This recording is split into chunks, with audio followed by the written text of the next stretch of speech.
Hello and welcome to a special edition of Met Table Talk, where we will discuss the latest developments for the earlier use of CAR T cell therapy in multiple myeloma and the clinical implications of these findings to your practice.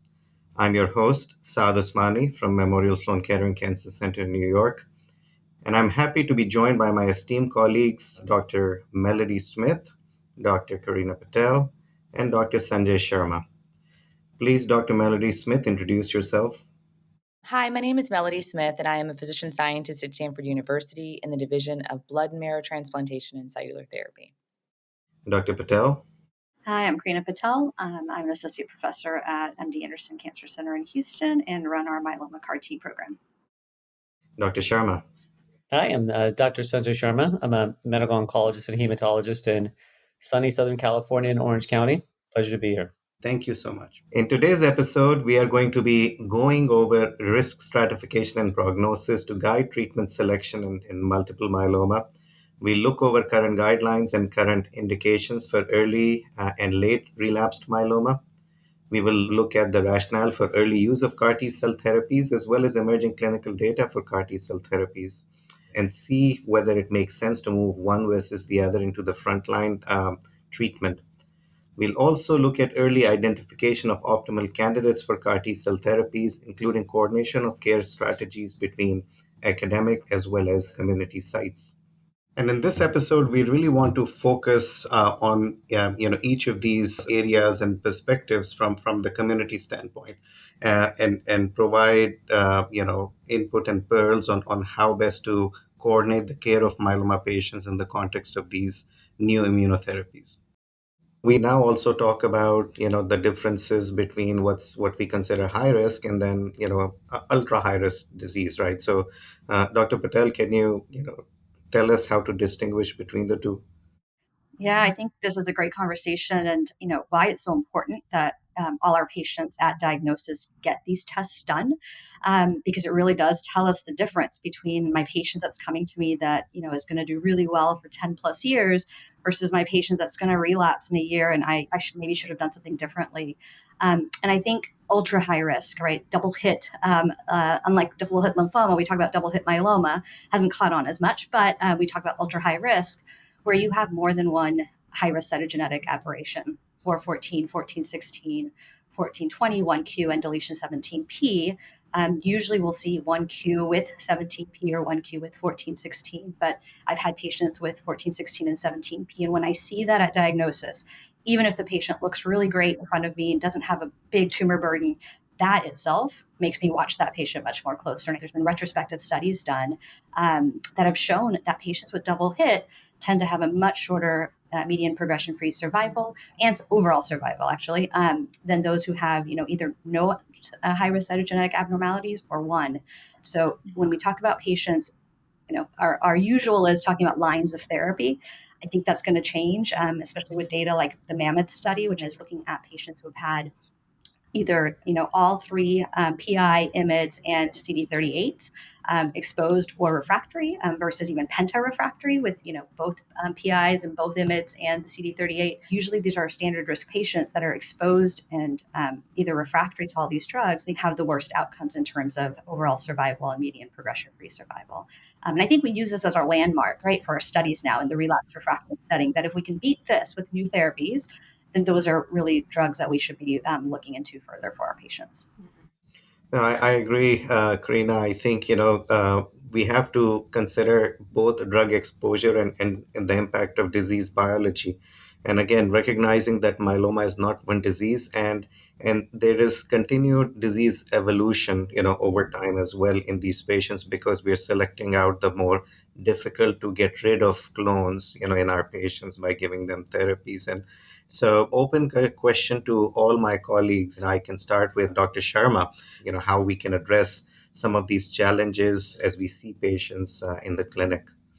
Yeah. So Saad, yeah. So you're bringing up excellent questions, and I'll say the way that I approach all oncology, I call it the pillars of oncology. How I explain it to my patients, and it's based on two questions. The first question is how dangerous is a cancer, and I'll keep referring to this. And how do you manage a cancer, and that's kind of the pillar holding up the cancer. So the discussion that we're having here right now is a discussion amongst oncologists on how we study the disease, defining the danger of the disease. Okay, so let's think about it when we're in a patient room. The more esoteric thing, like Karina was talking about, well, shoot, when you're diagnosed with cancer, you don't look at your own body. Your fatigue is not telling you have a 17p deletion, or you've got 1114, you're going to do great in the venetoclax or whatever it may be. And that's where we come in and trying to recognize all of this. And then when we go to the pillar of the danger of the cancer, to the extent of how I understand it as an oncologist, how scientists and researchers identify it in terms of getting research trials and how we interpret it to the patients, we then move into how do you treat this. And now we're going to talk about, well, shoot, what can we do with modifying the B cells? How do we introduce CAR T? What else can we do to fit this management, how to treat this cancer in regards to now that we're smarter and recognizing how dangerous it is? No, very well said, Sanjay. And, I'm going to, ask Melody and Karina if they want to, add their own experience of how they, approach these conversations with patients. But you're absolutely right. I think, there is a lot of information out there as well. So, there are patients that they've heard about different things and they're getting worried about what does this deletion 17p really mean. And, many times it's that role that we have in helping alleviate, provide measured hope and actually information about what they've really got. I would just dovetail on what Sanjay mentioned in terms of, you know, thinking about how some of this understanding of triple versus quad pentarefractory exposure has on the long-term response and overall survival of the patients. I think that also comes into play with the discussion, as he was mentioning, about the sequence of the therapies and some of the cellular therapies or even bispecific therapies that can be offered to patients. And thinking about the time that it takes to manufacture, for example, CAR T cell therapy, I think a strong consideration is bringing those, not necessarily just to the pentarefractory, which their survival is limited because of their exposure to all these prior lines of therapy, but trying to make sure that we're choosing the patients in terms of what we know about how that their prior exposure can impact their long-term survival, and doing it in a time frame where the product can be manufactured and the patient can get it and actually hopefully benefit from it. So I think that's something that this type of data really helps us to understand and incorporate. Yeah, and I completely agree with everybody so far. And I think that the biomarkers that we have are great, but I also tell my patients that just because I'm putting you in this box doesn't mean your outcome's going to be bad, right? I think that's just as important to talk to our patients about. That the whole point of this is that we can get you, as Melody said, some of these novel therapies earlier, that we might be able to change your outcomes from what's, in the last 5, 10 years. And that's what the history of myeloma has been, that our high risk patients, if we can do better for them, we know our standard risk patients are going to do better. They always do better. But how do we really help our most vulnerable group? And I think that's sort of what we're going to talk about in the next few studies that we discussed too. It's just putting that in perspective, that these guidelines are really to help us figure out how to do better for them. And then I want to pivot back to Sanjay for a bit because I think it's very important to appreciate that there is a lot of value in this, in the community academia partnership in taking care of patients, especially as they get into the later lines of treatment. I think it's important to have that comfort in the back of the mind, for our community colleagues, that they have folks on standby to help them in terms of caring for their patients. And so any thoughts there, Sanjay? Yeah, so from the patient perspective, again, they don't necessarily need to see what's going on in the background. They should have one focus and one focus only, which is themselves, which is their family, and what their vision is and what their goals are. And you're right, it's a team sport for us. I mean, we'd be foolish. We'd be none of us live in a kind of a silo of individualism that doesn't exist. That's not how oncology works. It's working a partnership. And Melody correctly and so hit on how important it is nowadays in oncology of logistics. not just in myeloma, but it's in every disease class because we have novel agents. So Melody said, well, you got to make the darn drug. You got to teach the cell on what to do and how for it to work. Okay, fine. I get the technology. Okay, fine. Now you guys got to freeze the person. You got to give the lymphocyte depleting stuff. That's time. And Saad, what you're talking about is, well, logistics.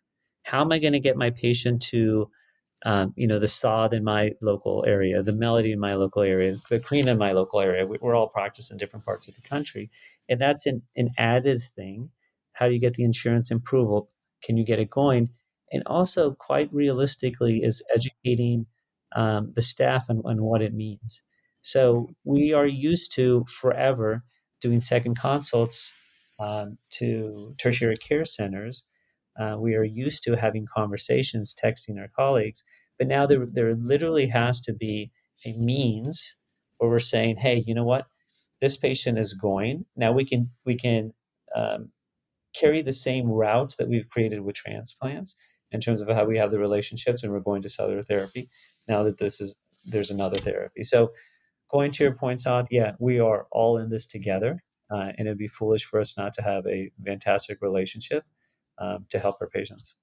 Thanks for a very, eloquent, elaborate response, Sanjay. As we think about the different treatment options our patients have at the time of early relapse, we have come a long way in the field. So there is a lot of hope for that early relapse setting. There are many different things that we can try, but as we get into later relapses, I think that's where the challenge, becomes of, what options to give to our patients, and this is where I think the B cell maturation antigen or BCMA directed strategies have really come into play in the past 2.5, 3 years. But now we have these two CAR T cell therapy products, ide-cel and cilta-cel, or idacaptogene viclucil and ciltacaptogene autoleucel. Yes, it took me a long time to actually practice, churning out these names. And we now also have, more recently, as of October of 2022, teclistamab, which is our first BCMA directed bispecific antibody. Each of these therapies, are currently approved for patients who've had 4 or more prior lines of treatment and have had an immunomodulatory drug, proteasome inhibitor, and anti-CD38. And at many forums, we have, these conversations and debates. Okay, which patients are better for one therapy versus the other? Will we ever overcome the logistic issues? How best can we partner with our community colleagues? Because more than 80% of the myeloma care is being given by our colleagues. It's not at academic centers. So how do we make this worthwhile for our patients? I think it's a very, interesting challenge that's posed to us, but also a lot of opportunities to work closer together. Any thoughts from my colleagues, with regards to this before we really dive into the data? I agree. I think it's fantastic that we've, come such a long way. And when fellows come into my clinic to see patients with me, and someone needs new therapy, we literally are like, okay, which one should we pick? It's actually really nice to be able to sort of personalized treatment right now. And I think, CAR T cells will be really personalized because we're taking their own T cells and doing this. Yeah, I think that partnership with community is so important. That when my patients, they want to be able to live where they live, where their family is. And the only way we can do that to make sure their outcomes are good in terms of quality of life, quantity of life, and getting the treatments they need is really that partnership. And I think CAR T cells has really taught us that if we can do CAR T cells successfully, you can do all the other stuff. So I think it's been a really exciting time to actually work with my colleagues down here in Texas and in the South, and getting to meet people where maybe it was silos before, and this has actually helped me, work with my community colleagues as well. It's been great. So, Melody, what has your experience been with the two commercial, CAR T products so far? In taking care of these patients, there have definitely been some challenges, but certainly also successes. I think that there's a lot of ways that we are, as a field, going to grow in terms of how we try to incorporate or think about the logistics in terms of the timing and lines of therapies, and making sure that our patients can have an optimized response. One of the challenges we had when our first CAR T cell products were getting approved, we were super excited, but we were still in the middle of the pandemic. There were capacity concerns on the sponsors end to make enough product for patients, and that posed challenges for our interactions with our community colleagues who had patients who did not have any other options and wanted to offer CAR T cell therapies, but most sites were getting maybe one or two initial slots. And then, yes, things got a little better. Maybe we would get three or four for a product. And that probably influenced the perception that our community colleagues, had. And I wanted to get Sanjay's, comments around that. Because, now capacity is really opening up in 2023. So, Sanjay, how was your experience, early on? Yeah, so I mean, you brought up a great point in terms of oncology, in terms of all of medicines, in two ways. A, regarding our experience during COVID and how that alters our perception on um, the drug and how it works and our experience and logistics, et cetera. And two, for in general, we talk about drug shortages and how it's affecting how we treat our patients, even our curable patients. So, but specifically in terms of CAR T cells, it added an additional complexity. So this is kind of new in the sense of its cellular treatment. When Karina was talking about earlier, when she's talking to her fellows and they go through what are the regimens, that you can offer. In terms of the world of myeloma, it is so incredibly refreshing with it, as opposed to the last few years. You're like, wow, well, which anti CD38 do I use? We have new treatments which force us to go back and recognize the danger of the patients and start talking about double hit or triple hit lymphoma terms. Start putting our clinical, observations in play. Pentarefractory, triple refractory, something refreshing with a discussion. And now we don't have the drug. Okay, so why don't we have a drug? Okay, A, COVID makes sense. B, maybe this is some kind of crazy complicated thing where it's hard to, make these drugs, and there's some sort of contamination. We've seen this in other fields of oncology. So, there's no question that we now have to define what actually happened regarding why it's not available to saying, hey, it's here, come get it. I would also want to mention in terms of the community colleagues, I think that that line of communication, reaching out to them when you see the patient, when you see that, okay, we're going to manufacture the CAR T cells, but we need something to bridge until they come, like those lines of dialogue are very much open. And I think that these types of novel therapies are compelling us to do that in ways that we may not have done before, but I think is also very beneficial for the patients, particularly when patients are being referred. And also, if a patient's being referred to a tertiary center, just making it clear and having those established relationships with your community colleagues such that they know you are going to take care of the patients for this realm of your expertise, but you're not trying to supplant them or take the patient from them. I think that's something that's also important for breaking down the barriers between communication between academia and the community. Let me actually make a comment about that. So you said that it's not a risk that you guys are going to take the patient away. I hope in our world that um, we don't practice with that ownership of a patient. I Correct. mean, this is nature. Nature created this cancer. I have no power over this cancer and what's going to happen. So I really, really hope that all oncologists who are listening here recognize that we're all in this together, that there is no ego. You're Yeah. here for the patient and that's it. Yeah. And that I agree that collegiality makes such a big difference.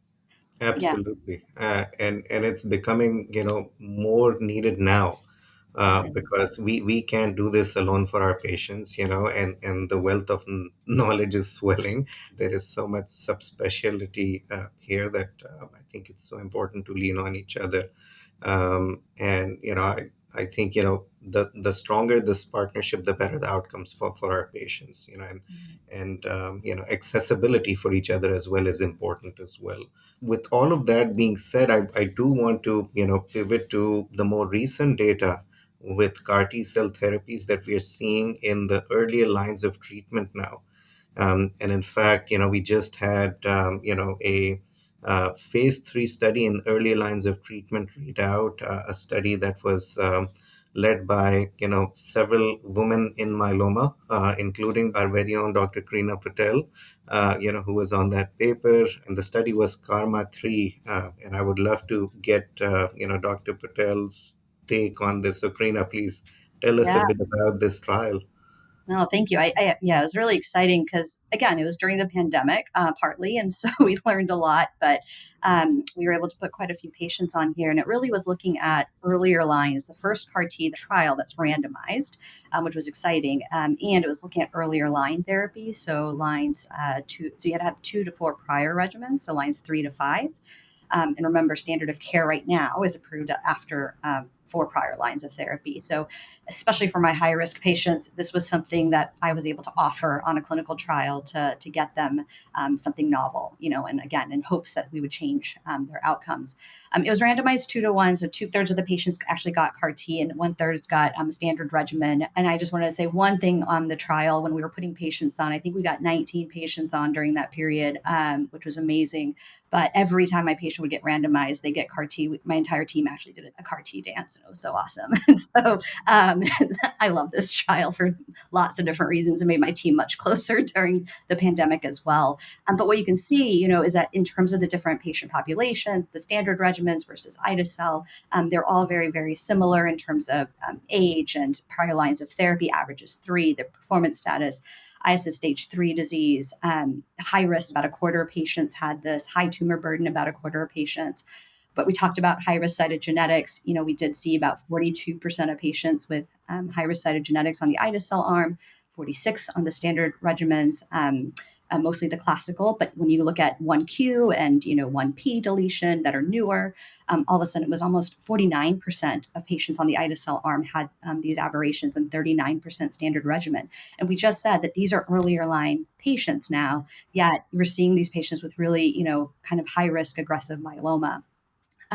But what it really did show was that the overall response was still fantastic. The patients who got ide-cel was 71% response rate, and the standard regimens 42%.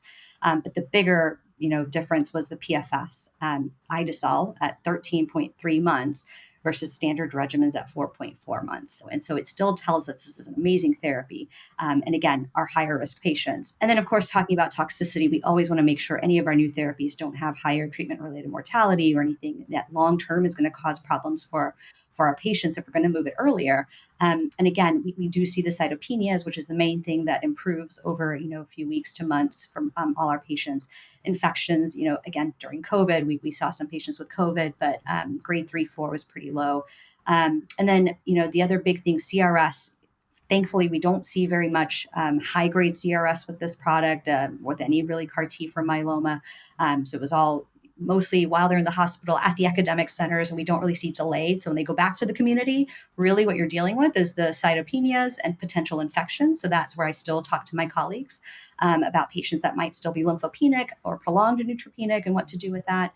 And then neurotoxic events, ICANS, like in lymphoma, we don't really see very much, thankfully, at least high grade. But there is this phenomenon of a delayed neurotoxicity. We haven't seen it much with ide-cel, so definitely different than the other CAR Ts that we have to monitor for. But with cilta-cel, we see that too. So again, when I send my patients home with papers that say exactly what happened in the hospital and what are the things to look out for and our phone numbers, it really is to make sure that we're looking at all of these things, that if patients are having trouble, that we're talking to them. And so then what we're excited about at ASCO is CARTITUDE-4. So we don't have the data yet. We're almost there, a couple of weeks. But again, they were looking at even earlier lines. So this is patients who could have been just len refractory after their induction treatment and maintenance. And they had to have 1 to 3 prior lines. And they were randomized to either 2 standard of care options, so PVD versus DPD, or cilta-cel. So I really do think that, I'm hopeful. I'm a CAR T enthusiast. That's my COI. This is the research I do.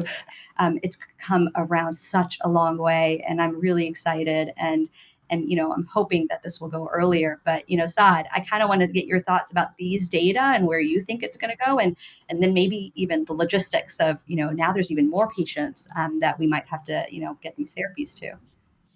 Yeah, I think, I agree with you, Karina, and wonderful job in summarizing the data. I think this really supports the utilization of CAR T cell therapy in earlier lines of treatment. Well, one of the key issues, I think, we talked about early on is drug exposure. Now we have, patients who would be getting quadruplet, induction therapies. Our patients will likely be getting two drug maintenance strategies for high risk patients, whether it's a PI or with IMiD or an anti-C38 with an IMiD. That still remains to be seen. But, we were kind of moving away from just, having the same strategy for all patients and then modifying induction and maintenance for between a standard and high risk patients. So we are going to have patients who get to that penta drug exposure or refractoriness within 3 lines of treatment. So I think having these kind of options in earlier lines kind of makes sense. So there are a lot of these, considerations that come to mind, as I see this whole landscape evolving. Melody, what do you think? Yeah, I think the data that shows that in those patients who were able to get the CAR T, that their progression-free survival and median overall response was much improved. And, looking at that shape of the curve, how different it is, it caused me to think about, just because we see these patients, that progression-free survival difference means so much. It means that the patient's quality of life during that time where their disease is under better control and they're not needing therapy is just better. They can enjoy their family. They can go back to work. So I think that that's really exciting to see this data. And hopefully, like you said, we can start using these therapies in earlier lines. And, especially also with novel therapies that are being developed, I think it's important to also think about, the studies and trying to design randomized control trials where we can, in a fair and balanced way, look at these cell therapies at earlier time points. I think that'll be really important moving forward. And I was going to bring Sanjay into this too. I think when I only see myeloma in clinic and my patients are relapsing every 3 to 4 months on a therapy, it's so hard for me to keep up, right? And I only do myeloma. So I always wonder, like for my colleagues, if really by third line, your triplets are only going to give you 3, 4 months, right? As the standard of care here showed. What does that do in terms of being able to give your patients, treatments and how you can actually do that in a real time fashion? Because I can't in my clinic. It's so Yeah. hard. Yeah, yeah. So Karina, the question you were asking is actually twofold. Is you mentioned that all you see is myeloma, whereas we see everything, right? I do benign heme, I do malignant heme, I do oncology. How do we kind of uh, uh, keep up on the data and know what to do with our patients, but B, how does it relate to our other patient population? And that's actually a huge benefit to us. Whereas I can relate what I do in solid oncology to heme oncology to inducing someone in with acute leukemia to treating someone with CLL, and there's tons of overlap. Um, First and probably most important is recognizing patient symptoms and recognizing the course in which a patient is going through. um, Secondly, is some of the pearls that you're talking about is kind of like bread and butter stuff to us. I mean, you made the data so easy to understand, and listening to the backstory is also super cool. So you clearly simplified it for any sort of oncologist, which was great. And then in terms of understanding the data, this is kind of what we do. Like it would be harder for me, I think, to be so super subspecialized in something as opposed to seeing everything. Whereas I feel that with that breadth of knowledge, I can handle numerous complexities. No, I think Rina also brought up a very important point. Many times, we are seeing those kind of patients relapsing within the first 2 years of their initial therapy. And when we go back to their data, there isn't really a high risk that was found at the time of diagnosis. So those patients, we start calling them functional high risk. And again, Dr. Patel and I have been part of, this this study of looking at clinical high-risk patients. So there were different cohorts, in frontline treatment, patients who are progressing within, 18 months of initial therapy, with or without stem cell transplant, or those who are not getting an adequate response to treatment, not getting to even up to a VGPR post transplantation. So there were, many different cohorts that were examined in this Karma 2 trial. The study design was fairly similar to what, how the ida cell construct has been studied, very similar to what Karina just presented. These patients who had early relapse after frontline autologous stem cell transplant, so within 18 months of starting their initial therapy, but they had to have at least a len containing maintenance strategy. So primary endpoint for this particular study was just looking at complete response rates, because one key observation that we see in these early relapse patients is they're not getting to optimal responses with their first line treatment. There were 37 patients that were enrolled on this study, and they are enriched for high risk karyotypic abnormalities. Only 24% got to a complete response to their first line treatment. This included a triplet induction transplant and then going on to maintenance. And so, and then look at the refractory status, IMID and PI. So many of these patients were actually on a PI IMID maintenance. So, if we look at the responses, almost 84% response rates. And it's good to see that the complete response rate here is almost double of what was seen with their first line treatment. So 46% of the patients had a complete response in this experience. And looking at the median PFS, and the duration of response for these patients, it's something that was better than what we see for these patients, because it ends up being a downward spiral for patients. So, looking at these data, a single intervention and then patients are on nothing and getting, a really good mileage out of it. So what really excites me is seeing these kind of responses in patients. The safety profile, we don't find anything different that we haven't seen. If anything, the tolerability of these therapies is better in earlier lines of treatment. The picture was very similar to what has been observed, with the early Karma trials, with Karma 3, etc. CRS is very manageable. That was another, important observation in this experience. And we have learned to use tocilizumab quite early on. As soon as we see the first signs of CRS not getting better, if it's persistent fevers, boom, you go ahead and give toci. Make sure your patients actually have dexamethasone handy at home. If you're going to be monitoring, them during the CRS periods at home.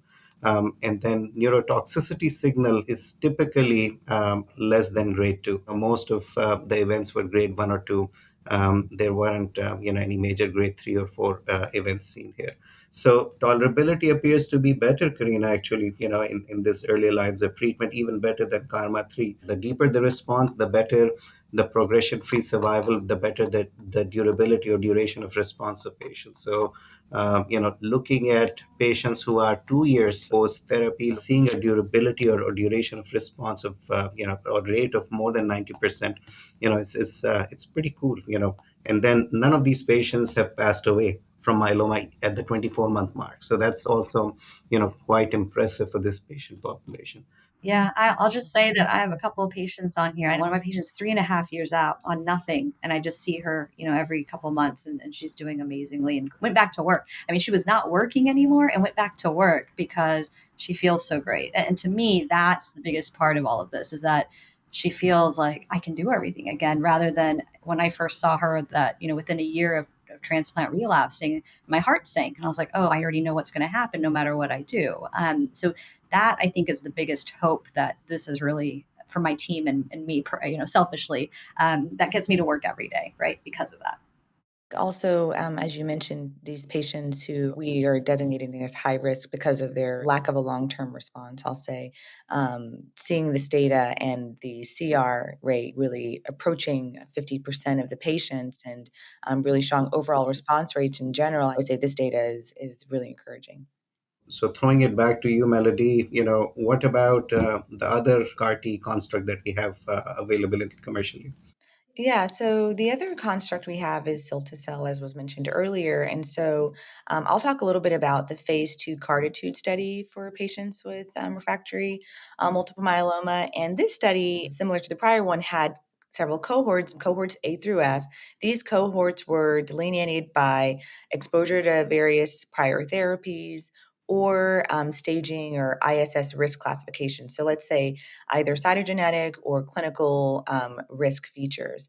And the cohort, though, that we'll focus on, though, is cohort B, which was the cohort with early relapse. So these were patients who either relapsed less than 12 months after their frontline therapy or less than 12 months after an autologous transplant. So these patients across all cohorts went on the study. They got flu-cy, lymphodepletion, and then were evaluated for follow-up. And so the data that we see in terms of the patient characteristics included 20% of the patients had high risk cytogenetics, and 15 of the 20 had had a prior autologous transplant.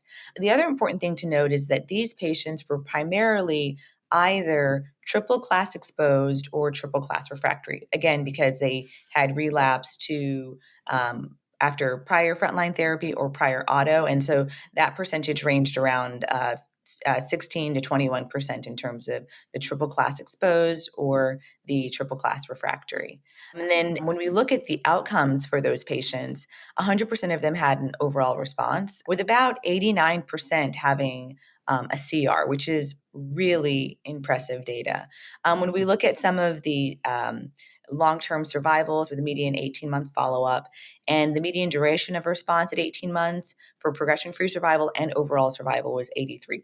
So also very encouraging for these patients. And then in terms of side effect profile, looking at really higher grade toxicities, neutropenia, as has been alluded to, which we not uncommonly see because of the conditioning as well as CAR T cell related cytopenias.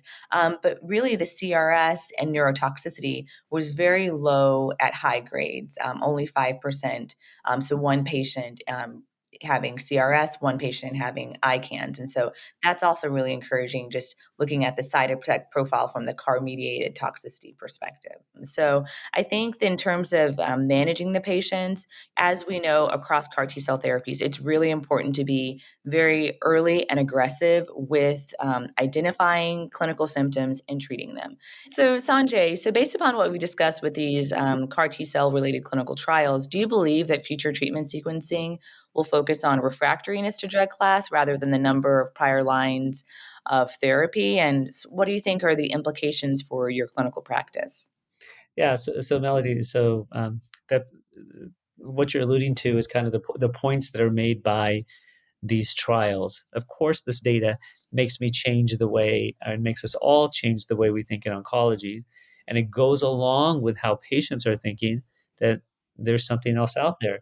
And not only is there something else out there, you're talking about a one time treatment where then a patient can be done, hopefully for a heck of a long time. So, absolutely. I mean, Saad, do you agree? No, it certainly does. What we struggle with, Sanjay, is, we cycle through different lines of treatment and run out of options for those patients very quickly. Going back to the original discussion around, what kind of disease we're dealing with, what kind of drug exposures patients have had, and bringing in a treatment like CAR T cell therapies for those vulnerable patients where we know what's coming down the pike, I think is so important. And this is where I think we need to do a better job, I feel, in educating both patients as well as building better community partnerships, to highlight the fact, hey, yes, we have this data, but these are the patients who may benefit the most from the intervention early on. So just let me know when you have such a patient. Just reach out to me, and we can try to get this patient the best option they need. That's where we need to head, towards having a very direct two-way conversation between all the, for the lack of better word, stakeholders involved here. um, so, I'd love to, get an opinion from Melody, because the challenges for folks in California are going to be very different than folks in Kansas or Texas or in the New York, New Jersey area or in the Carolinas. So I think building those strong community partnerships to care for our patients. I agree. Yeah, the coordination of care with community partners and having them engaged on like the deeper conversations in terms of sequencing and planning that out, I think is really important. To the question about the prior lines of therapy versus drug refractoriness, potentially dictating future treatment logistics and plans. I think that the data that I just shared about cilta-cel was really encouraging in the sense that their analysis of cohort B did show that all of those patients responded. To note, the majority, or about I think 15 of those 20 patients, did have a prior auto, so they were after 3 lines. So I think that this data is encouraging that maybe we will move more to be able to even not only incorporate the refractoriness, but consider moving CAR T cell up earlier. But it's a small study, and I think additional studies will be needed to validate these findings. Maybe in a larger cohort. So that would be really nice. And this is just like interim analysis. So they're still enrolling that data. As we think about these clinical trials, we know that clinical trials are set up in an idealized way, controlled environments. And so, what have you been seeing from real world studies, Karina? Yeah, I think that's so important, right? Because again, these are at institutions that do, stem cell transplant, so it's a bubble of sorts, and then taking patients who are not eligible for trials, how do we deal with that? Can we do these crazy things in patients who have heart issues or kidney issues? And we did it, right? So we actually the first ida-cel patients in the last 2 years. 77% of them, it was a consortium that we did. It was 11 centers that saw about 200 patients or so, 160 got cells. 77% of those patients were not eligible for CARMA, right? Because of cytopenias, because of renal insufficiency, which is so big for our patients in myeloma that get excluded all the time for trials, and all these other things, prior history of strokes, et cetera. And we saw similar response rates. It was still 86% for the majority of patients. PFS was about 8.8 months. Again, a little bit shorter than what we saw for 450 million cells on the KARMA study. So, not perfect, but still pretty impressive compared to anything else we have out there for our patients. And I think the biggest thing they've shown is it's really safe for the real world population. Of course, there's lots of issues with retrospective trials and looking at data this way. But again, we're sort of seeing similar, things that we were seeing in the trials for these really relapsed refractory patients. And I'm excited to see when we go earlier what happens. Yeah, thinking about another aspect of the real world data, it'll be nice to see that the more landscape, ethnic, and racial diversity in the real world data that has been lacking in many of the clinical trials that have led to these drugs approvals.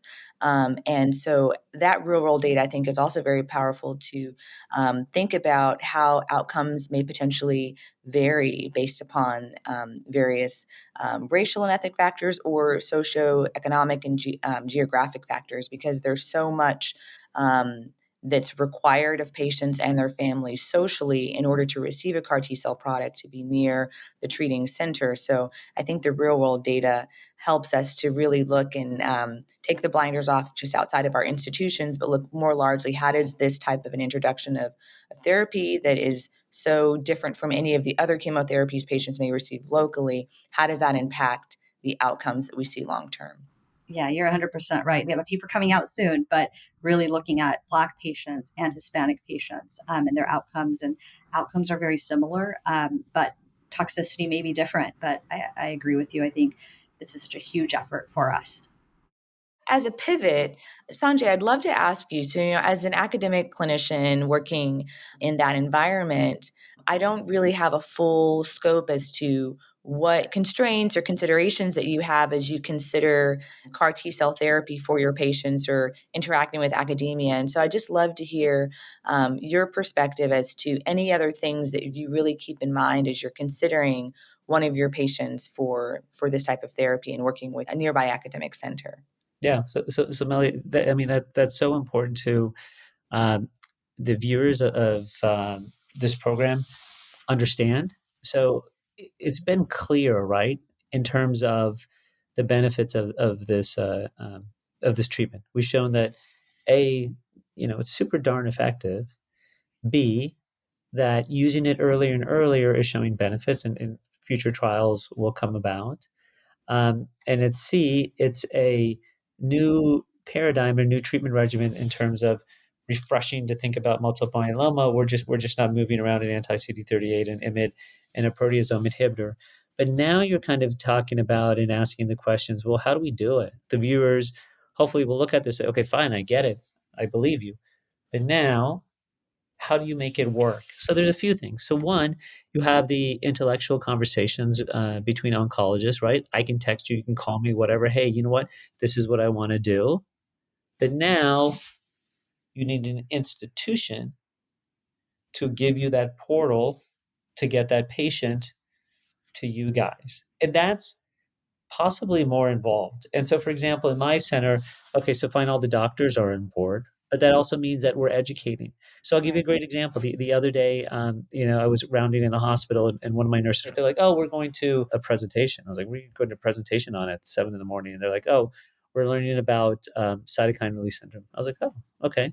So that's an institutional approach. So my institution has decided that they're going to teach the nurses and the inpatient nurses on what to possibly see if these patients are landing up in RER. Okay, so there's the education part. Two, at an administration level, our administrations have to recognize that this is another treatment pathway for our patients that is necessary, that we strongly believe in, that has a benefit. So, what are the portals that they can create to make it easy? All right. Next, let's think about a real practical world. Where do I spend most of my time on? I'm on my darn computer in the world of Epic. So how does that get coordinated where I kind of hit whatever smart phrase to go set up a consult and get into that portal to the tertiary center? So it's really like, okay, fine. We all have the intellectual knowledge. B, we all know each other. We all went to med school with each other at one time or another. Um, C, explaining to the administrations that give us a way to do this mechanistically. And then D, how does it get done through the IPA? Are they accepting of such treatments? And then lastly, depending on what type of center you are, for me in Orange County, we're a very, very big group. We have a big, big population. So we as an institution in this partnering, we have to be educated regarding my entire staff, my navigators, my nurses, the ER doctors, regarding how to manage these patients in terms of side effects. Yeah, no, I think that's a really important perspective, and thank you for sharing that. Oh, and the last thing I'm going to say, and it's totally doable. I mean, this is Yeah. stuff. I mean, we do it at my institution. This is totally doable. It's really not that complicated, and it's totally manageable. So let me ask you guys. All right. So then I just created that discussion in terms of the portal of getting a patient to you. I told you that we get it, you get it. So let me ask you, when do you guys want to see the patients? When do you want that patient record in your Epic chart? You know, when does the call need to be made? Sanjay, that's a great question. And I think what I really try to tell my colleagues, because it's a moving target, right? So as CAR T gets approved earlier and earlier, my goal is if I can get to see that patient one line before CAR T, because again, we talked a little bit about it before, the logistics for us are really involved too. We have to work on making sure the patient's there at the right time, the insurance approvals, then making sure we have a slot for them. The slot part hopefully it is getting better, and hopefully by the time this goes earlier, we'll have even more slots. And then really being able to say what is that prior line, because this is a T cell. We need these T cells to be in the best shape possible. So we try to avoid alkylators right before. We try to, bendamustine, especially if anybody was getting that for whatever reason. But even cyclophosphamide now, if they've been on it weekly, even the outpatient doses for a long time, it affects the T cells. And then bispecifics, I think our patients need everything. But if you do that right before CAR T, we actually have manufacturing failures. And so it's that timing piece that, we have a little bit more insight to that I can help my colleagues with. And really, so if it's approved in fifth line, if I can get to see them by fourth line, that helps us a lot to get them at the right time to optimize everything. Versus if it gets approved in second, third line, I want to see them early, as possible. So if they're slowly biochemically relapsing, I want to see them then. So I still have time by the time they officially need something to be able to do something. It's a great response and a perfect segue to wrap things up. This has been a wonderful episode. Let's end with what we'd like to see in the perfect world. I know what Dr. Patel is going to say. Already, she kind of, called me out on that too. Uh, but we've had an amazing, informative conversation. I truly enjoyed everyone's insights. It was a, pleasure to have, Sanjay join us, and this was a very insightful discussion all around. So starting with Dr. Smith, what would you like to see in a perfect world? In a perfect world, I would really like to see clinical trials for the next phase of CAR T cell therapies and newer CAR T cell therapies be more representative of the community of patients that's impacted by this disease, and patients who we know not only have higher incidence but worse responses. So I think that that is going to be really important so that we can see the clinical trial data as well as the real world data be more reflective of these varied populations. So Dr. Patel, what about you? So, in a perfect world, I would love to see our patients getting these bigger breaks that they are from their treatments. Right, the fact that patients who are getting treatment from the day they're diagnosed until they unfortunately pass from it, um, to now where we have CAR T and we've seen this glimmer of I could be off therapy and have this great quality of life. So, in a perfect world, I'd see patients that got bispecifics, but then got CAR T, then got to be off therapy, then maybe got CAR T of a different type later down the road, then got off therapy again, and one day cure it. But that's my answer. I'm sticking to it. All right, Dr. Sharma, what about you? So in a perfect world, I want clarity. So I'll tell you a story. So when I first started practicing, we bought a house and we moved into the house, and the previous family, they left things and left a crystal ball, like a real crystal ball. So I keep that in my office. And when patients ask, what do you see in your crystal ball? It's like, well, I have a crystal ball.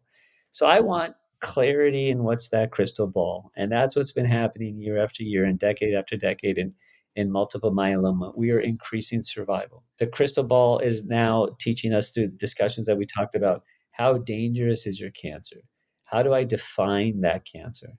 That crystal ball is now getting more clear because we're now having treatments that are saying, I can give you treatment breaks. I can give you remissions. I can get you back to work. That crystal ball, hopefully, and more importantly, is going to be clear for the patient. What's going on with the patients? What are they doing when they get home and they say, what did the doctor say? And they said everything's fine. I want them to be educated. I want cancer to be less complex for the patient out there. I want their crystal ball to be clear. Mhm. And you, Saad? So in a perfect world, I would like for us to cure all myeloma, utilizing these immunotherapies, giving therapy for no longer than a year, regardless of whether they have standard or high risk disease. I think we'll get there. That's my hope that get to see this in my career, and hopefully retire and be out of a job. I think we can do this together for our patients. I truly appreciate everyone's input. This was a very organic kind of a discussion that I had with all of you. Uh, Thank you for participating in today's special edition Med Table Talk. For our audience, there are several resources you can download from the activity website. We do hope that you enjoyed this discussion as much as we did. Now that you have completed this activity, you may get credit for this activity by completing the post test and evaluation. Thank you so much.